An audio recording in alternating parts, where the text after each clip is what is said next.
Em 5 segundos, Jornal 360.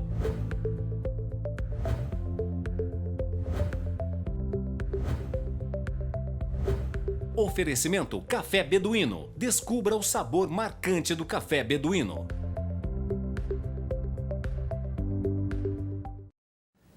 Nos últimos anos, o Brasil tenta se recuperar de uma crise econômica que afeta milhares de famílias em todas as regiões do país. O primeiro reflexo da crise é sentido no setor produtivo, com o fechamento de empresas e o consequente aumento dos índices de desemprego.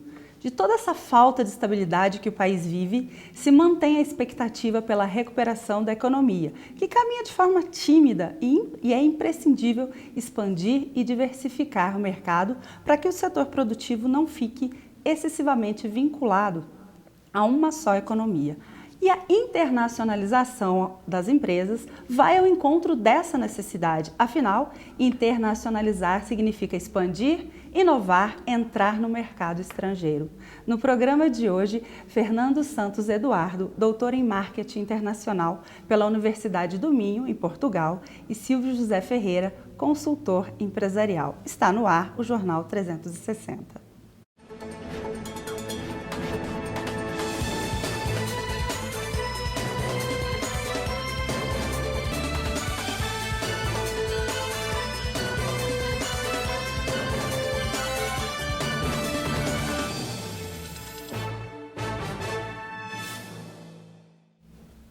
Boa noite, estamos no ar e a partir de agora contamos com você para debater com a gente temas de tamanha relevância no Jornal 360 de hoje. Participe através do WhatsApp, faça perguntas, comentários, lembrando também que nós temos página da TV no Facebook que você pode interagir. Nossa reprise acontece domingo, 19h30. Boa noite, professor Fernando, seja bem-vindo. Boa noite. Prazer recebê-lo, muito bom você estar aqui comigo. Obrigado. Nós anunciamos você como doutor em marketing, mas também é professor aqui da PUC, não é Sim, isso? isso Aliás, mesmo. tem um currículo vastíssimo, que será ótimo para a gente aproveitar no nosso debate de hoje. É um prazer estar aqui com vocês, eu agradeço o convite, muito obrigado, em nome da PUC Minas, em nome da consultoria Aquila também. Que bom. É um prazer. Vamos falar então, qual é a peça fundamental no processo de tomada de decisão em todos os níveis da empresa para a sua internacionalização? Como investir na internacionalização? Pois é, quando a gente estuda o comportamento exportador ou interesse em internacionalizar, a gente vê vários aspectos. E o principal dele, eu acho que é essa vontade, esse desejo, né?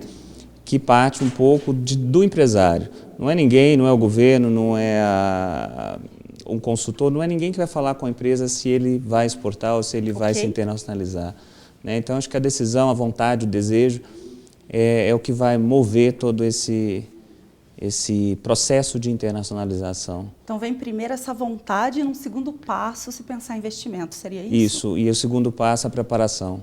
E essa realidade vezes essa aplicabilidade? Na verdade é o seguinte, o Brasil, eu estava pensando aqui um pouco sobre isso, né? O Brasil ele já tem uma história global de muitos anos, porém a gente ficou um grande período fechado, né, pela ditadura militar.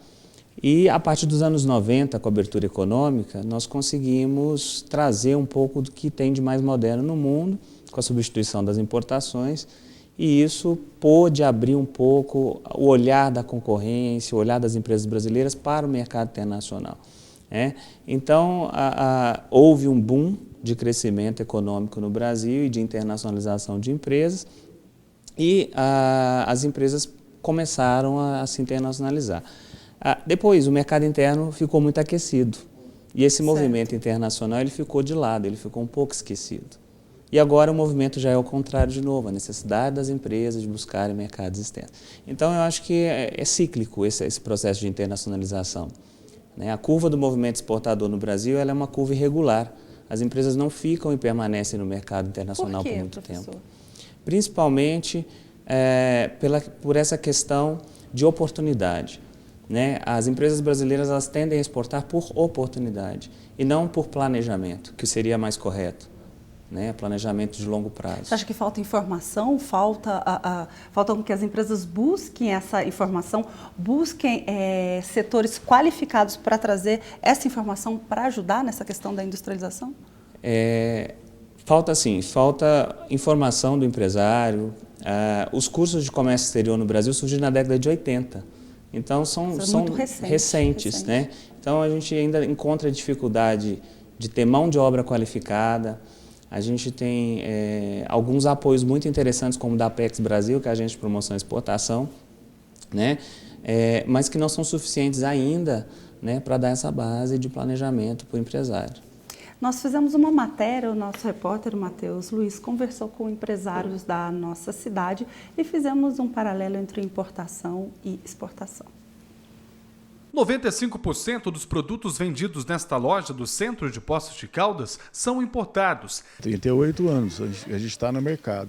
Trabalhamos com importados, principalmente na área de vinhos, né? Uísque e queijos também. Sempre vendendo produtos do exterior, o comerciante diz que a qualidade é um dos fatores para o sucesso da loja. Meu trabalho foi focando qualidade, oferecer produtos que não tinham na cidade, garimpando queijos e garimpando vinho, foi aonde que eu consegui ter um pouco de sucesso na minha empreitada. Entre os produtos mais importados pelo Brasil, segundo o Ministério do Desenvolvimento, estão petróleo bruto, automóveis e medicamentos. O Brasil é o 27º país que mais exportou no mundo em 2018, de acordo com o relatório anual divulgado pela Organização Mundial do Comércio. Soja, petróleo, minério de ferro, grão de café e aviões estão entre os produtos mais exportados. A última pesquisa realizada pela Confederação Nacional da Indústria, divulgada no mês de maio, aponta que a participação de produtos importados no consumo dos brasileiros aumentou 1,3 pontos percentual em relação a 2017 e alcançou 18,4% em 2018, o maior nível desde 2011. Muitas vezes, quando a gente sai do país, a gente pega lá, mas quando a gente não consegue sair, a gente acaba comprando aqui mesmo. E é diferente? É diferente, pela qualidade, até pela cultura do país, de onde vem o produto, a gente acaba experimentando coisas diferentes. Muitas das vezes é a certeza da qualidade do produto, né?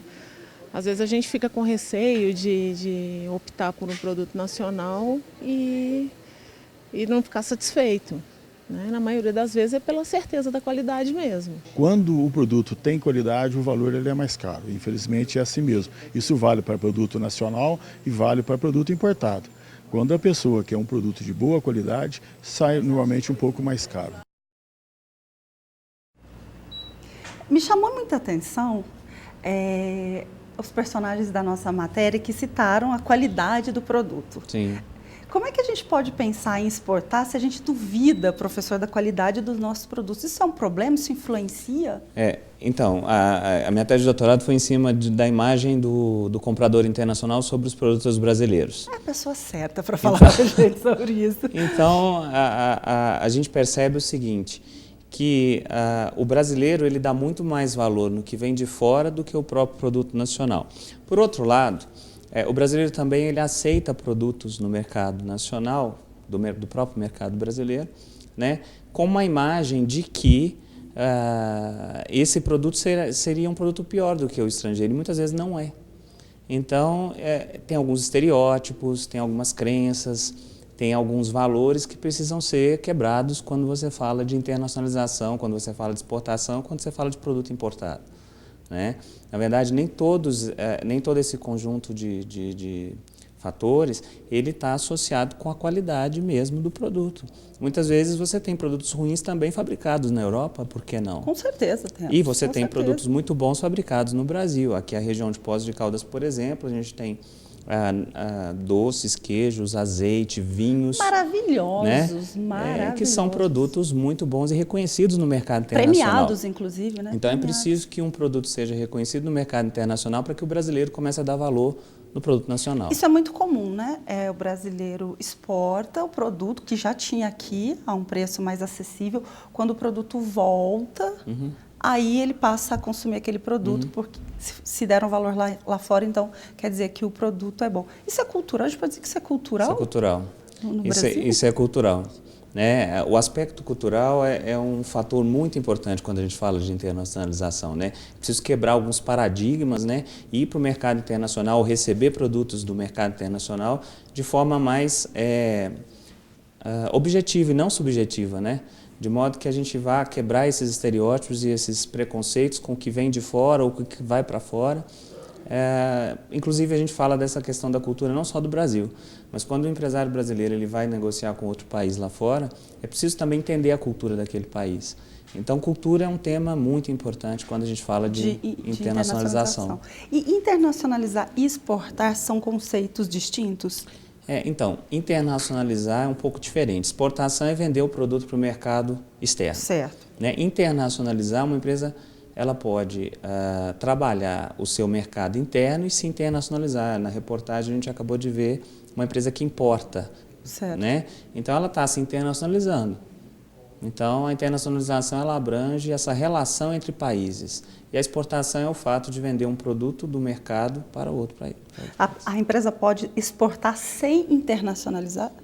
Ou elas estão ligadas? As duas coisas estão ligadas? Ela pode exportar sem internacionalizar. Se é feita uma venda isolada, né, a empresa não se internacionalizou. Se ela não aprendeu, se ela não teve um desenvolvimento, se ela não teve um planejamento para aquela venda ao exterior acontecer, ela não se internacionalizou.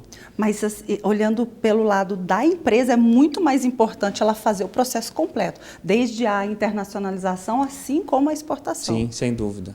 É preparação, desenvolvimento, a venda e o acompanhamento. Nós temos um gráfico que mostra o destino aí preferido das empresas para internacionalizar. Então, para que vocês possam acompanhar, os Estados Unidos continua em primeiro, com uma diferença até muito grande em relação aos outros países, 68%. Depois vem a Colômbia, o México, a Argentina e Emirados Árabes. São os dados, como o professor aqui comentou, da Apex. E no próximo a gente tem aí quais são as principais razões que motivam as empresas a se internacionalizar. E confesso que eu fiquei até surpresa com o segundo item e gostaria que você falasse um pouquinho sobre essa questão de diversificação de riscos e também aí proteção em relação à volatilidade do mercado doméstico. Preço a gente sabia, né? Aumento de vendas, aliás, preço não, aumento de vendas, desculpe, seria o primeiro item, claro, a pessoa que quer exportar, ela quer melhorar suas vendas, sem dúvida nenhuma. Em relação ao segundo item, professor? Então, a questão da diversificação de risco, né? De escapar da volatilidade do mercado interno, elas estão um pouco juntas nesse sentido. Né? Que a empresa, quando ela não vê mais oportunidade no mercado interno, o que ela quer fazer? Exportar. E não é um risco ela se exportar? Não é também correr um risco lá fora? E por outro lado é um risco, porque ela não está preparada muitas vezes, então ela vai colocar um produto lá fora que talvez não seja o produto adequado, ela não consiga realmente aumentar a venda que ela gostaria, né? Aumentar a sua rentabilidade, a sua lucratividade, enfim, as suas receitas. Como é que a empresa consegue chegar naquele momento, o momento certeiro de começar a exportar? Não, agora é o momento que a gente pode internacionalizar e trabalhar com os nossos produtos para fora. Então, eu gosto de falar o seguinte, que toda empresa deveria nascer para se internacionalizar. Né? Ela deveria começar com um processo de preparação e experimentando seu produto no mercado doméstico. E à medida que esse produto vai desenvolvendo no mercado doméstico, ela já começar a trabalhar alguns mercados externos. Então, assim, eu acho que não tem um momento certo. Eu acho que tem o planejamento certo. Eu gosto desta palavra também, planejamento. É uma palavra que tem falado muito ultimamente. Sim. E um planejamento global que envolve, igual a gente falou anteriormente, né? Conhecimento de cultura, aspectos técnicos, conhecimento do mercado, legislação, acordos internacionais. Então, é uma série de fatores que são necessários aí para esse planejamento. E quais são as principais limitações relacionadas à internacionalização das empresas de médio e de pequeno porte? Bom, a gente entende o seguinte, são vários os fatores, né? Mas a gente fez uma pesquisa há alguns anos atrás, lá na Fundação Dom Cabral e na PUC Minas, em Belo Horizonte, e a gente identificou que existem 5 fatores que são importantes nesse sentido. Primeiro, que é a decisão do empresário, que é a vontade, o objetivo dele mesmo crescer como empresa, exportar. O outro são os fatores organizacionais, que são relacionados à questão mesmo da indústria, da qualidade, do maquinário, da tecnologia. né? O outro está relacionado com o fator externo. E aí a gente fala de câmbio, de política, de economia, enfim. De governo. De governo. E aí tem um peso também expressivo, né? E os outros dois fatores estão relacionados a questões de marketing, né? De propaganda, de colocar mesmo o nome e a marca do produto lá no mercado internacional. Então, assim, são esses 5 fatores. O curioso que a gente pesquisou durante 10 anos, né, as empresas de confecção de Minas Gerais que exportam. E a gente entendeu que, para esse setor, o que mais importava ainda era a decisão do empresário. Muitas empresas achavam difícil exportar. Mesmo com tudo que você está dizendo lá fora, mesmo com a possibilidade desse aumento de vendas, de trabalhar com essa volatilidade, ainda existe esse pé atrás do empresário em relação ao mercado externo. Sim, sim.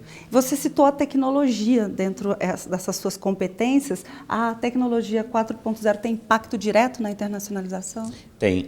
A gente observa aí, nesse tempo todo que a gente trabalha com o mercado internacional, quando eu comecei a levar as empresas para o mercado internacional e não havia internet. Então era muito difícil, né, a gente trabalhar. Imagino, não consigo imaginar, né, isso, professor. Um e-mail, alguma coisa nesse sentido.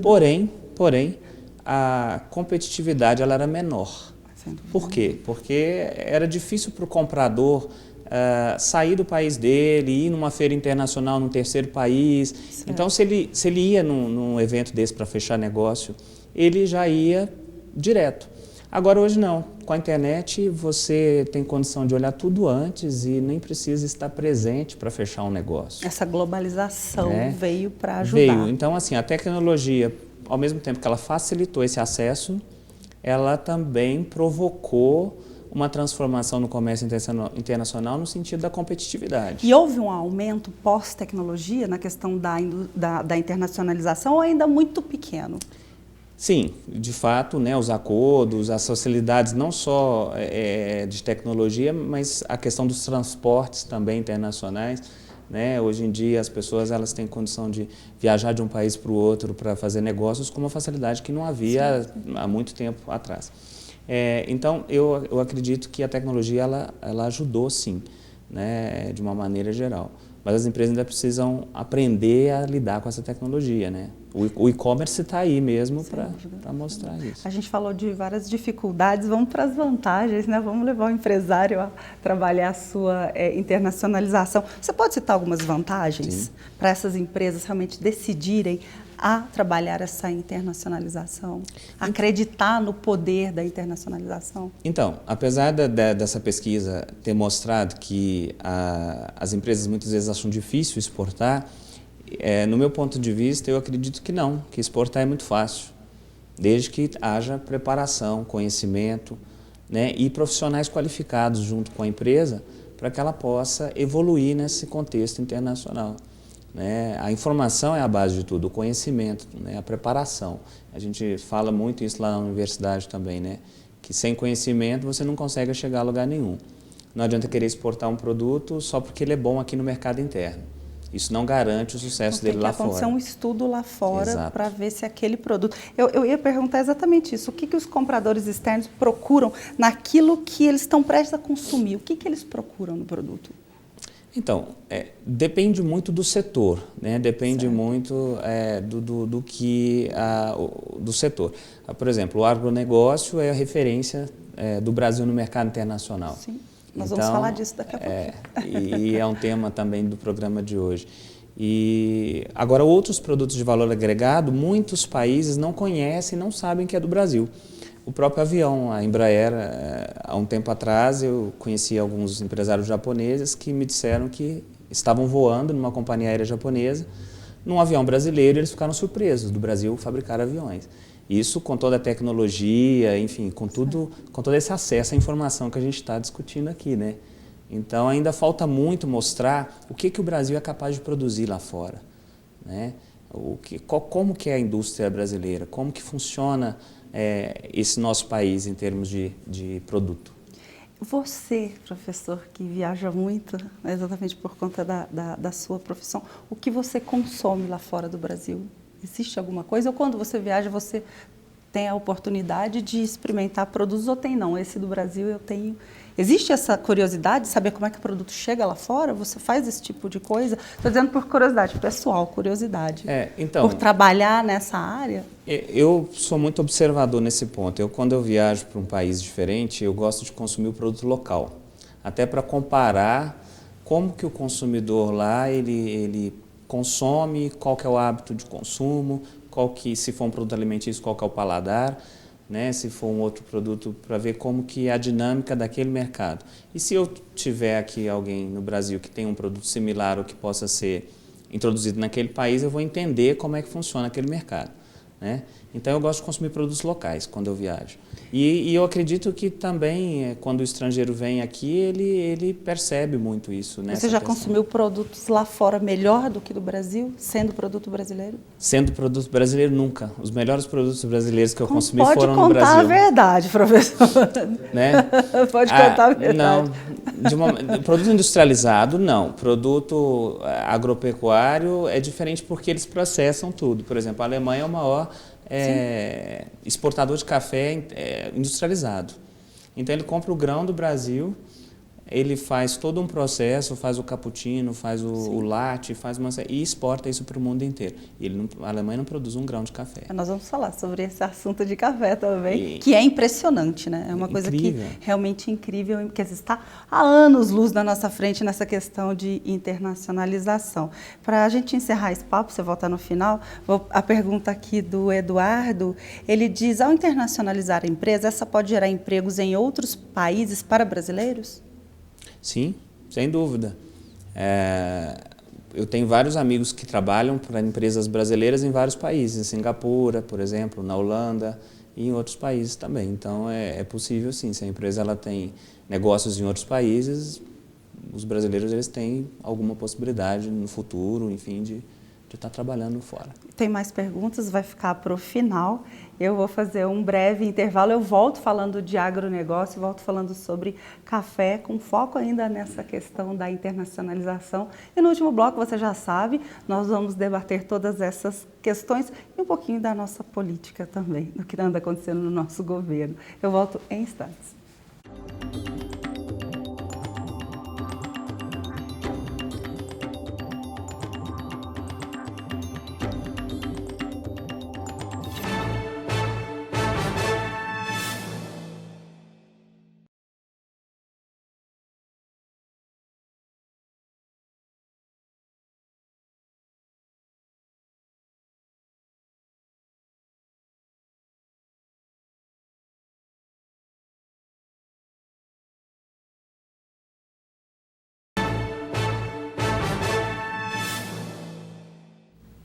Estamos de volta e agora vamos entrar na questão do agronegócio. E para isso, também vamos falar de café. Para isso eu trouxe aqui, mais uma vez no programa, o Silvio José Ferreira. Seja bem-vindo, Silvio.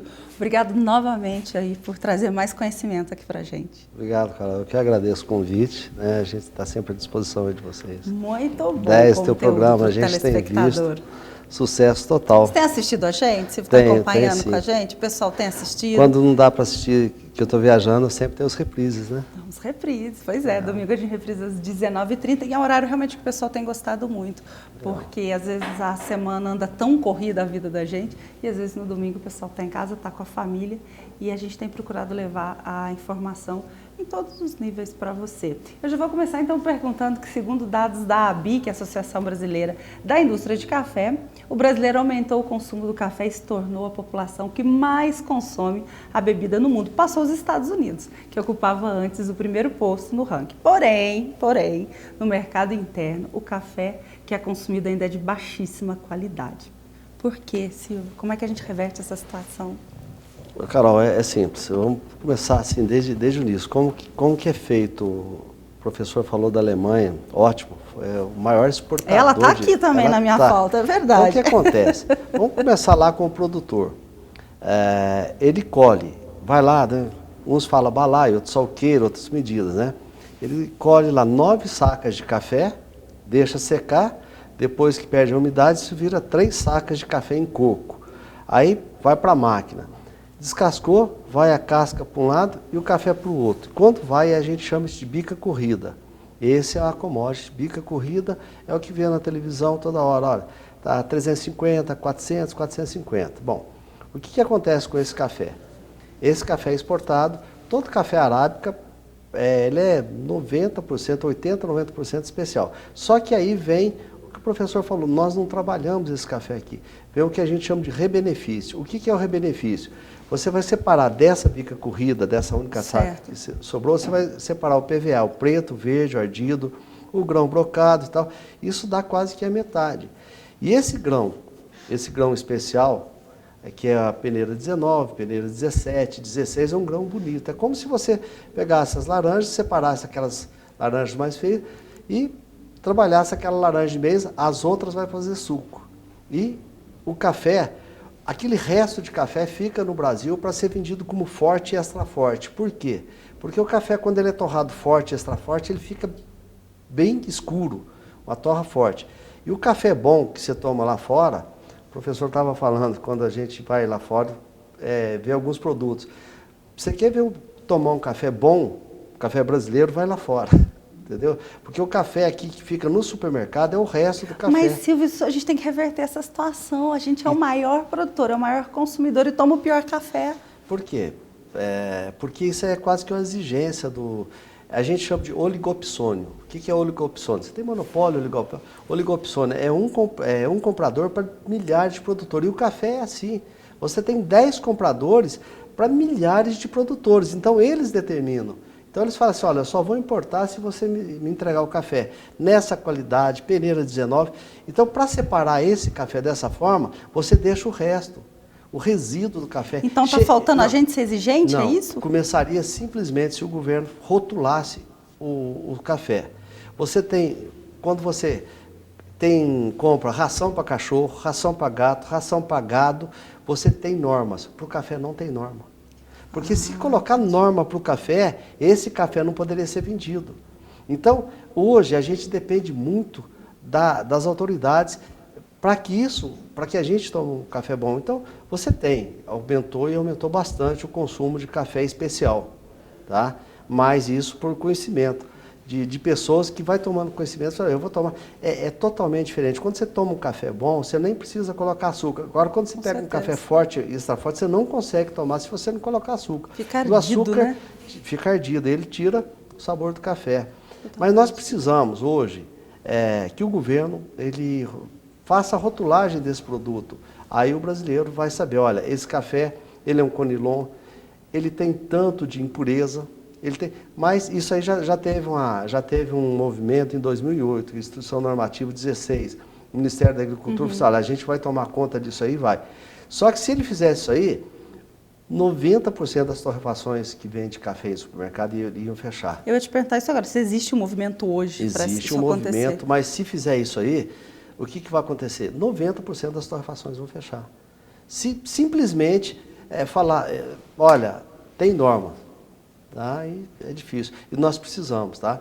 Só que hoje, o professor falou dos itens, né, que você precisa trabalhar o produto, mas você precisa da parte do governo. Então, quando você fala em exportação, não só o café, viu, Cabo? Você tem, por exemplo, dentro da parte legal, você tem o que a gente chama de princípio da inuidade. Você vai aumentar o imposto, o ICMS, imposto de renda, você tem que votar em um ano para só no ano seguinte ser cobrado. Quando você fala em importação, IPI, que você trabalha de produção, o governo pode trabalhar esses valores dentro do próprio exercício. E quando que isso ocorre? Quando você precisa de exportar, você precisa de reserva, então o governo trabalha. E a gente entrou numa fase agora, fugindo um pouco para a política, o que aconteceu? Essa semana aconteceu uma coisa que muito difícil da gente, brasileiro, suportar. Desde a Constituição de 1988, o governo vem controlando gastos. Nós perdemos aí políticos, no caso teve até o impeachment de uma presidenta aí, por 9 bilhões, né, que ela deu uma pedalada, ela adiantou o imposto. Tá, 9 bilhões, 10 bilhões. Essa semana, o Congresso, é interessante quem estiver em casa escrever lá na internet o que é regra de ouro. O que é regra de ouro? O Congresso aprovou para o governo lançar a mão de 258 bilhões nesse exercício ainda, ou seja, 1/4 do que ele vai ganhar com a reforma da Previdência, ele pegou a autorização. Isso aí vai autorizar o governo a emitir dinheiro, ele vai ficar numa situação confortável. Então, ele não vai dar tanta atenção para o mercado, porque ele está numa situação confortável, porque ele vai gastar. Claro que isso aí vai gerar o que gerou antigamente. Inflação, muito dinheiro no mercado, que ele vai poder emitir títulos, o que desde 1988 não podia.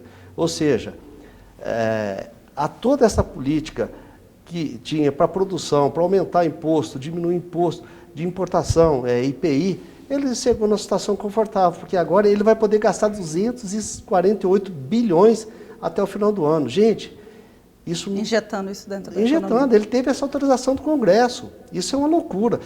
Desde a Constituição de 1970, ninguém conseguiu isso. Teve um impeachment de uma presidenta por causa de 9 bilhões. E ele vai poder gastar 248 bilhões em 6 meses. Ou seja, isso preocupa todo o setor de exportação, todas as empresas. De nada vai adiantar essa previdência, essa reforma da Previdência. Você vai, por exemplo, você pega 1 trilhão dividido em 10 anos, dá 100 bilhões por ano de economia, tirado da mulher que vai passar para 62 anos, é o sujeito lá na roça e tal, vai economizar 1 trilhão durante 10 anos. E, de repente, ele recebe uma autorização para gastar 248 bilhões até o final do ano. Isso preocupa. Preocupa toda a parte empresarial, que ela já tem, os empresários, agora estou falando como empresário, já tem uma preocupação muito grande quanto à segurança jurídica, que eu já falei muitas vezes. É um empregado que trabalha, você faz um orçamento para 48%, 80% em cima do salário, de repente ele faz uma reclamação, ganha 300%. Então ele já não tem a segurança na legislação do trabalho. De repente, para o governo, que ele poderia ajudar através do orçamento, estimulando as empresas a exportar, para aí sim ele conseguir dinheiro para custear, não. Ele conseguiu esse dinheiro sem nenhuma política. Então, ele está numa situação confortável e isso está preocupando os empresários. Sem dúvida nenhuma. A gente estava falando, a gente vai falar mais sobre essa questão também e vamos comentar muito a respeito do governo também no último bloco do programa, com a volta aqui do professor com a gente. A gente citou, tanto no primeiro bloco como agora, a Alemanha, e a Alemanha, a gente comentou, né, que ela não planta um grão de café e é aí um dos maiores exportadores. Café torrado e café moído é o que ela domina. Quantos outros formatos do Brasil vão ganhar relevância, Silvio? Existe uma possibilidade disso acontecer? Existe, sim. Existe desde que os empresários... O que acontece no Brasil é o seguinte, Carol. Isso começou lá no governo do Getúlio, quando o Getúlio falou assim, olha, começou com a legislação, inclusive com a legislação trabalhista. O Getúlio, ele falou assim, olha, eu vou consolidar alguns direitos de trabalho, que já teve revolução na Argentina, na Inglaterra, e o Brasil está quieto. Então, eu vou dar os direitos. Aí os empresários falam, o que nós vamos ganhar com isso? Olha, eu vou criar para vocês o Sistema S. Tá? Então, por exemplo, hoje você paga, na tua guia de INSS, você paga 20% de INSS, mais 5,80% de terceiros.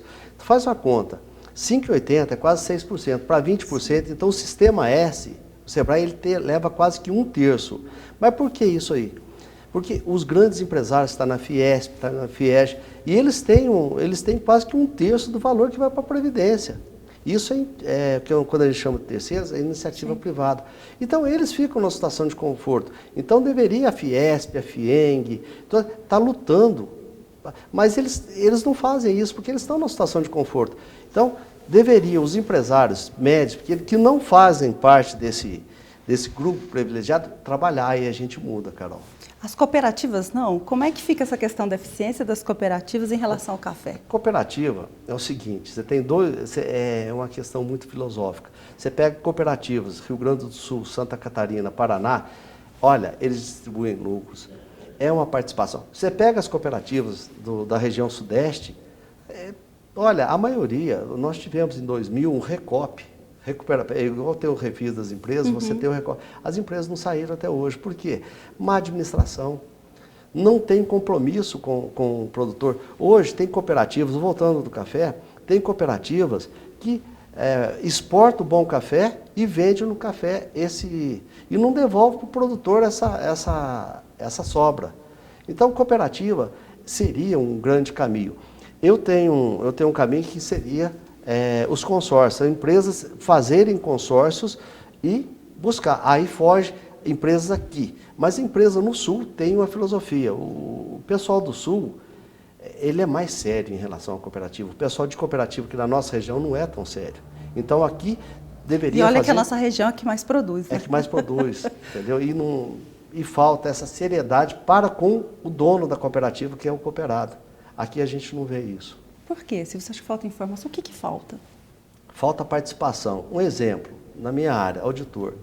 Quando o pessoal aprova uma conta de uma cooperativa, primeira coisa, o Conselho Fiscal, a maioria não é contador.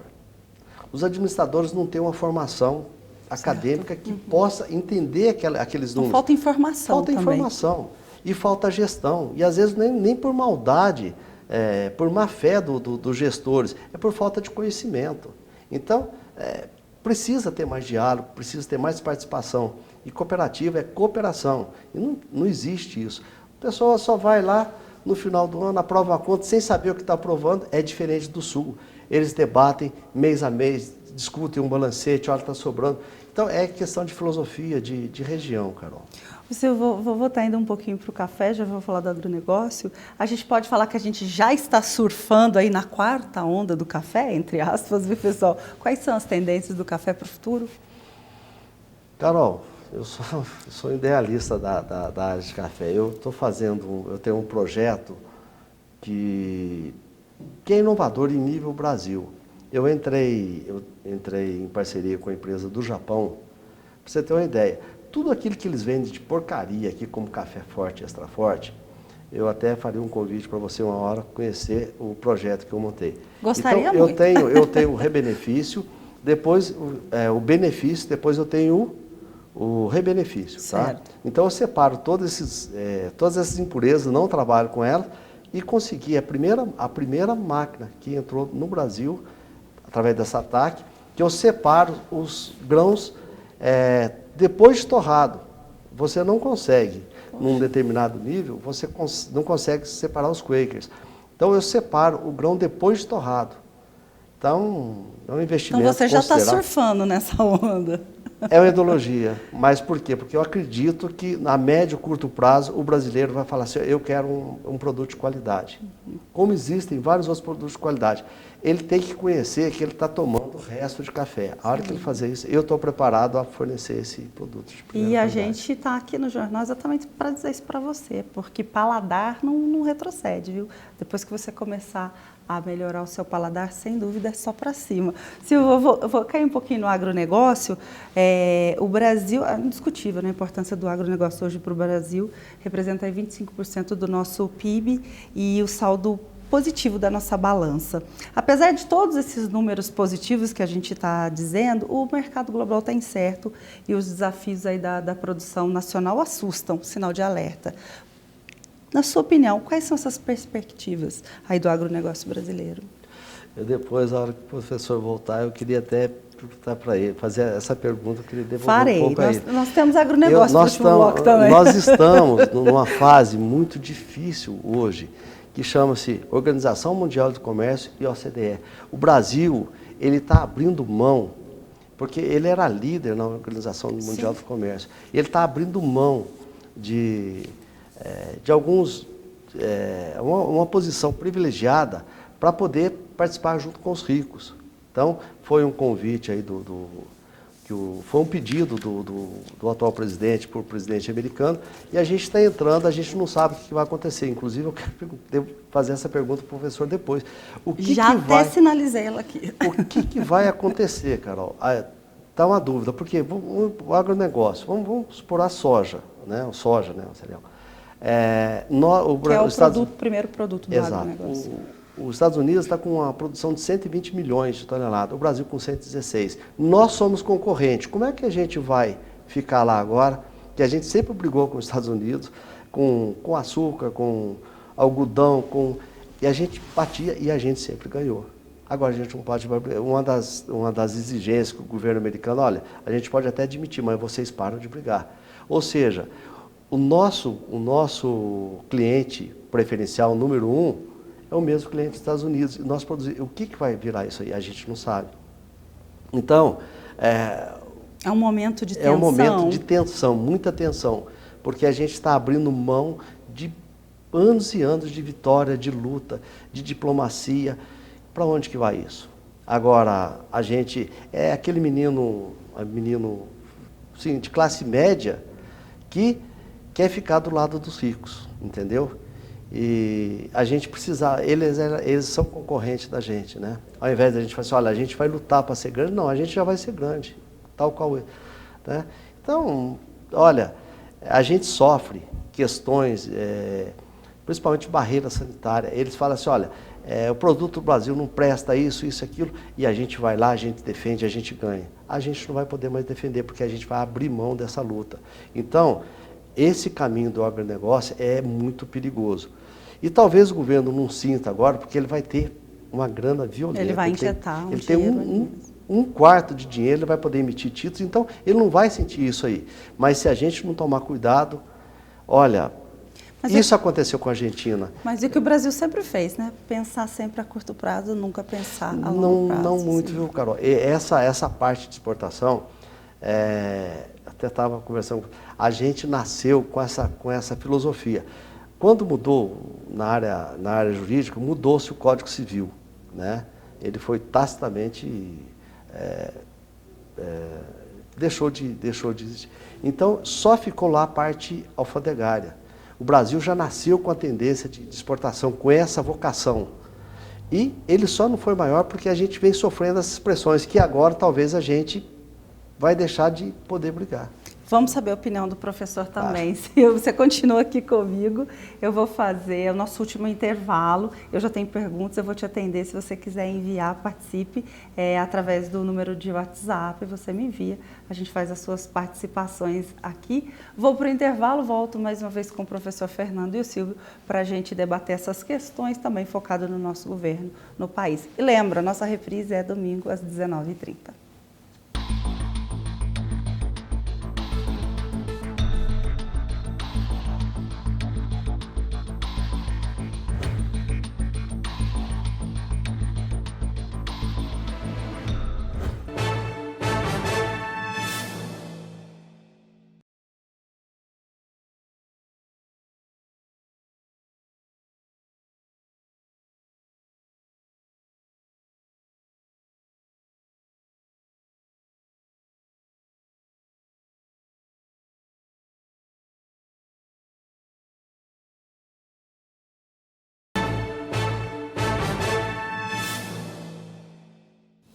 Estamos de volta e nos bastidores a conversa já estava aqui quente, viu, pessoal? Estou de volta com o Silvio e com o professor Fernando, também auxiliando a gente neste debate de hoje, falando sobre essa questão da industrialização e também sobre a questão de mercado, de agronegócio, de café, como é que está o nosso Brasil. Então, vou deixar, Silvia, a sua pergunta para o professor. No último bloco, a gente comentou sobre o agronegócio. O Silvio citou a preocupação no sentido de que agora a gente não pode mais brigar com os Estados Unidos. Já existe alguma conversa nesse sentido, professor? De fato, o que acontece? As conquistas que o Brasil conseguiu na OMC, elas podem, de certa forma, serem perdidas caso os interesses brasileiros agora sejam todos voltados para entrar na OCDE junto com os Estados Unidos, visto que os Estados Unidos ele tem como condição do Brasil entrar, parar de brigar com ele. Abrir mão. Abrir mão. Abrir mão, né? Então, Abrir mão.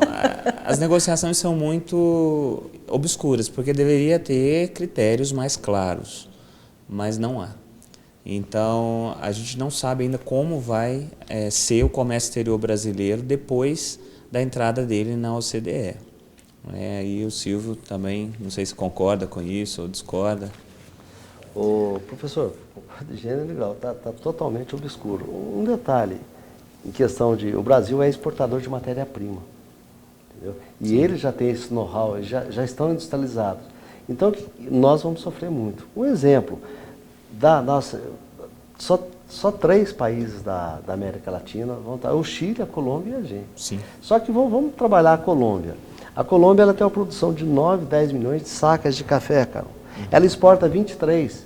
Isso aí já é denunciado há muito tempo. Então, o café bom da Alemanha é o café brasileiro. Ela compra da gente e exporta como sendo o Juan Valdez. Então, agora, isso é uma briga antiga que a gente tinha.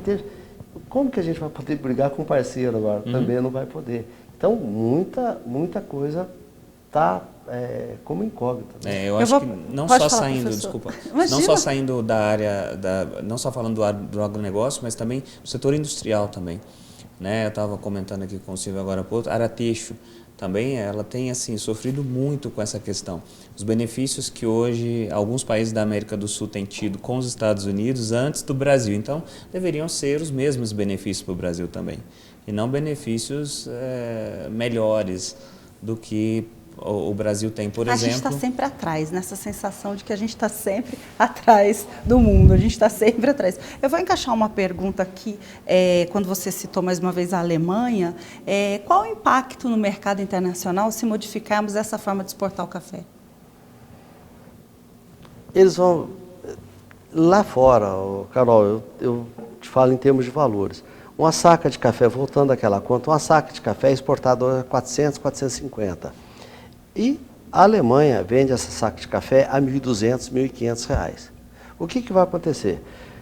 Essa saca de café já é consumida a esse preço lá fora. O que poderia acontecer seria uma transferência de renda. Ao invés de alguns ganharem, quem ganharia seriam os produtores. Quem está ditando o preço? Quem está ditando o preço é o oligopsônio. Esses 5, 10 grandes compradores, tá? E dentre esses 5 compradores, existem 2 grandes cooperativas, né? Que fica subordinado a esses outros compradores. Então, enquanto 5 ganham, milhões perdem. E tem um dumping também nessa história, né? E isso o oligopsônio passa por aí. Também tem um dumping nessa história. Concordo. Pode falar, professor. Sim. Então, eu acho que é muito complicado, mas de uma maneira geral, se houvesse essa legislação interna que o Silvio colocou anteriormente, talvez seria bom para o país também. Então, para o desenvolvimento, para o brasileiro também exigir esse café de qualidade. Então, eu recebi uns amigos da Costa Rica, até estiveram no café, e eles vieram e falaram assim, não consegui tomar aqui no Brasil o café que a gente toma lá fora do Brasil. O que está acontecendo? Né? Eles assustaram. Mas o café eles lá fora, eles têm essa consciência da produção da Colômbia, que é 9, 10 milhões, eles exportam o café brasileiro como sendo deles. Então, a política, ela tem que... O produtor, as associações, os políticos que defendem a cafeicultura, entre as pseudos defensores, né, deveriam estar alerta para esse produto e, como o senhor falou, a gente está falando de café e vários outros segmentos. Vários outros segmentos, né? E o Brasil está desindustrializando devido à baixíssima competitividade, decorrente das legislações extremamente arcaicas, a nossa burocracia sufocante, a falta de infraestrutura, onde estão as políticas de apoio do nosso governo. Carol, queria devolver um comentário do professor. A gente está falando do café. Vamos falar no estado de Minas Gerais, o senhor que está ali bem perto de BH. O estado de Minas Gerais hoje foi feito uma situação dos estados que estão mais endividados. O estado de Minas está na letra D na avaliação do governo, é o pior. O que leva a isso? É uma outra questão de importação e exportação também. Minas Gerais, ela deixou de ser a grande mineração do mundo, passou para Carajás, entendeu? E o que acontece com Carajás, o que aconteceu com Minas? Exportar matéria-prima. Nós não temos aqui nenhuma empresa, as siderúrgicas, a gente não transforma o nosso minério, a gente exporta o minério para eles transformarem lá. E Minas já não tem mais esse minério, porque foi tudo para Carajás. Você vê um impacto de falta de política lá do passado e agora também. Então, o Brasil, o meu medo, a gente eu estou vendo muito o que aconteceu com a Argentina nesse início do governo Macri. O governo Trump fizeram um acordo com a Argentina, falou assim, agora a Argentina vai para frente, depois os Estados Unidos começou a fechar. Em relação a trigo e tudo mais, né? Tanto é que a gente acaba com a Argentina se a gente parar de exportar. A Argentina depende do Brasil. E ela de certa forma, falou assim, olha, a gente vai isolar um pouco o Brasil, porque agora nós somos amigos dos Estados Unidos. Hoje, você pega R$1.000, tá? você troca em 12, 13 mil pesos na Argentina. E por que Era quase peso real como moeda única? O que o nosso presidente está querendo? Que a inflação da Argentina contamine o Brasil, é isso? É complicado. Vai, professor. Não, então, essa situação aí é complexa, né? Se diz agora até em criar uma moeda única para o Mercosul, criar um novo tratado, sendo que o Mercosul ainda tem vários gargalos, né? Não foi ainda um tratado estabelecido. Bom, a gente sabe que a União Europeia funcionou muito bem, agora ela está com uma série de problemas também, mas funcionou muito bem durante muitos anos. Mas por quê? Porque tinha a estrutura básica, porque eles eram países que tinham mais ou menos a mesma linguagem. Na América do Sul isso não acontece, né? Os países eles são muito diversos, né? E a economia dos países também. Então, assim, isso a princípio seria um risco muito grande, porque o Brasil ainda assim é a maior economia da América do Sul. Então, nós estaríamos fadados a ser contaminados pela economia. Não dá para entender isso, gente. Né, o que é retroceder mais ainda do que a gente já retrocede? Falta de planejamento, falta de estudo e falas sem base, sem... típico do nosso presidente eu acho que isso atual. é uma questão histórica, não é uma questão deste ou do governo anterior. Isso vem acontecendo, uma falta de planejamento de longo prazo do Brasil em termos de investimento futuro. Portugal, por exemplo, tem um projeto que é o Portugal 2020, que é para o ano que vem. Eles já estavam fazendo esse projeto há 30 anos atrás. Então, assim, para conseguir o que eles querem em 2020... O Brasil, eu não me lembro de ter alguma coisa assim. Você lembra, Silvio? Lembro, eu até concordo com o senhor, mas é assim, a gente tem, o senhor falou das empresas de apoio à exportação, só que o que está acontecendo é o seguinte, isso é peculiar ao Brasil, isso aí começa no município, vai no estado, entra um governo, muda todas as regras, então não existe a continuidade. Não dá continuidade. Então, das coisas. já tiveram grandes... Nós conseguimos avançar e bastante. Nós conseguimos ganhar do ranking, alguns postos. Só que, de repente, não vamos mais trabalhar com os árabes, vamos fechar com a China, vamos fechar... Peraí, os árabes, a China, são nossos grandes clientes. Teve ali uma perspectiva de se exportar para os Estados Unidos. Os nossos Estados Unidos não é o nosso melhor parceiro. O nosso maior parceiro ainda é a China, o mundo árabe também. Só que, de repente, por ideologia, não vão mais trabalhar com... O Brasil, eu acho que, desde a época do Dom Pedro, a gente não tem essa ideologia, nós somos contra a ideologia do país tal. E a gente sempre... E nesse ponto, não que eu discordo, mas eu digo para o senhor, o Brasil ele sempre foi bem visto. Não importa se é libanês, se é sírio, sim, se é árabe, se é chinês. A gente sempre teve... E, de repente, agora, o meu grande medo é esse aqui agora, a gente perder esse status de não ter política, né? De não ter ideologia. De uma boa imagem. O nosso maior planejamento, nosso maior carisma é esse aí, de não ter ideologia. A gente já teve algumas retaliações do mundo árabe, a China já está vendo o Brasil, de certa forma, preocupado, porque ela se aliou aos Estados Unidos. Então, eu acho que a gente está perdendo com essa falta de estrutura daquilo que a gente já tinha. Tá? Eu tenho uma participação aqui pelo Skype, na verdade. O pessoal participa de fora também com a gente no jornal. E essa vem da Suíça. É o Fernando quem participa com a gente, voltado muito para essa questão de produtos importados e exportados. Oi, Carol. Aqui é o Fê, tudo bom? Hoje eu estou falando direto de Orlikons, perto de Zurique, na Suíça. Como você sabe, eu sou um consumidor de produtos brasileiros e de produtos importados também. Então, assim, aqui na Europa, o produto brasileiro tem um preço mais caro do que nos Estados Unidos, que é onde eu moro. Mas, ainda assim, com o que se faz de dinheiro nos dois lugares é muito acessível. Não falta em nenhum lugar arroz, feijão, farinha, farofa, chocolate. O contrário já não é tão verdadeiro, né? A importação no Brasil é um processo mais chato, trabalhoso, conta com a sorte e infelizmente conta com pelo excesso de custos na importação para o Brasil, conta com a má fé das pessoas. Isso é uma pena. Porque para ter alguma coisa de uma qualidade um pouco melhor, né, para ter um produto mais tecnologicamente avançado, você precisa burlar as leis, né? Você quer fugir da taxa absurda que o governo cobra de 60% de imposto, incluindo o frete, né? Os 60% do imposto inclui ainda o imposto sobre o frete. Então, assim, são coisas absurdas, mais a taxa do correio ainda, que o correio cobra uma taxa de entrega, mesmo você já tendo pago o envio.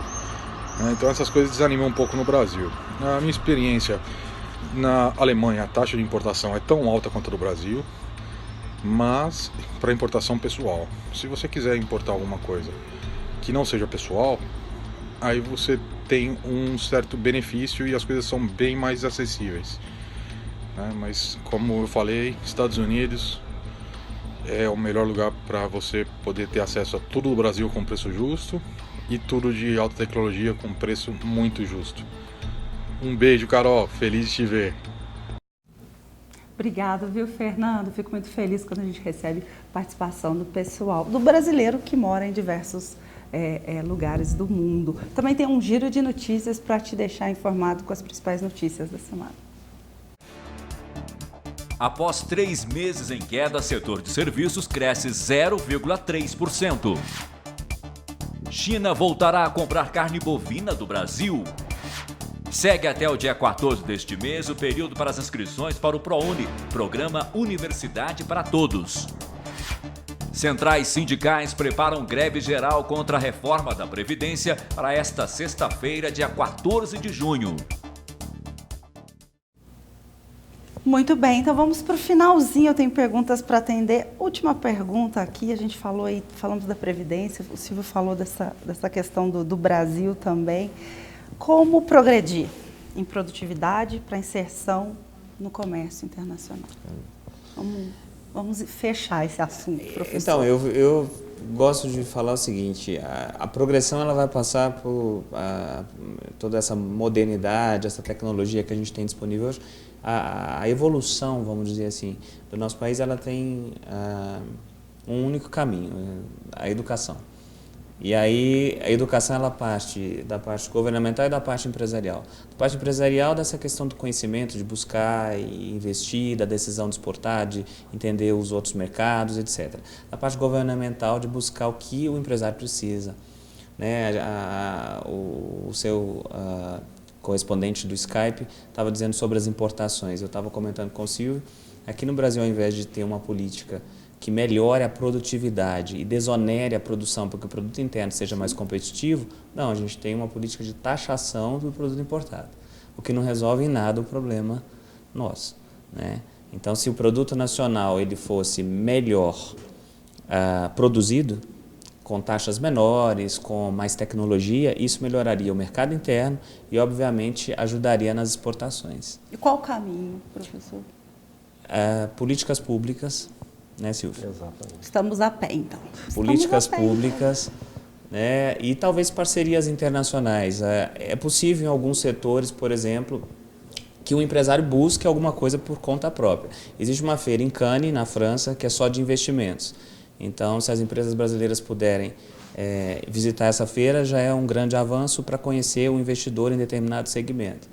Agora, toda a infraestrutura não depende da empresa só privada. Eu acho que uma PPP seria a solução, respondendo aí, fechando a questão, né? Uma parceria público-privada. Concorda, Silvio?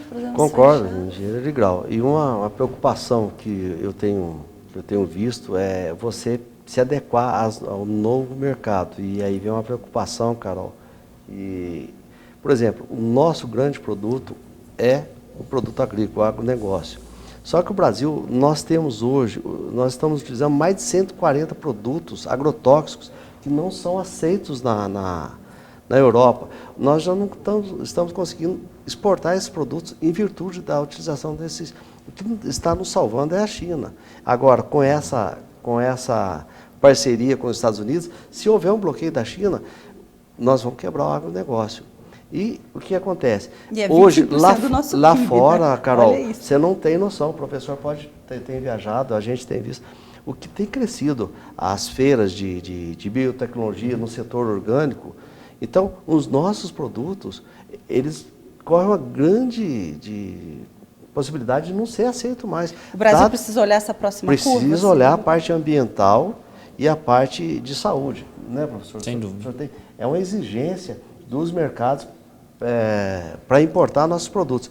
E a gente não está fazendo a lição de casa no que tange a parte ambiental, agrotóxico, né? A gente não tá olhando. E eles olham muito isso lá. Eu tenho certeza que isso é um papo já para um próximo programa, falar dessa questão da sustentabilidade dentro aí do agronegócio. Eu quero agradecer imensamente, muito obrigado, professor Fernando, por contribuir com a gente aí, um tema ainda tão novo para o Brasil e você poder vir aqui esclarecer. Muito obrigada, viu? Obrigado, nós que agradecemos. Silvio, mais uma vez, obrigado. Espero contar com você outras vezes aqui comigo. Sempre um prazer te Desculpa, receber. às vezes E eu quero conhecer, viu? Eu quero conhecer aí esse teu negócio aí novo. Acho que é bacana. Sempre bom a gente aprender. Muito obrigada a você que sempre participa com a gente, sempre nos assiste ao vivo, sempre acompanhando a TV Pós. Uma excelente noite e até semana que vem.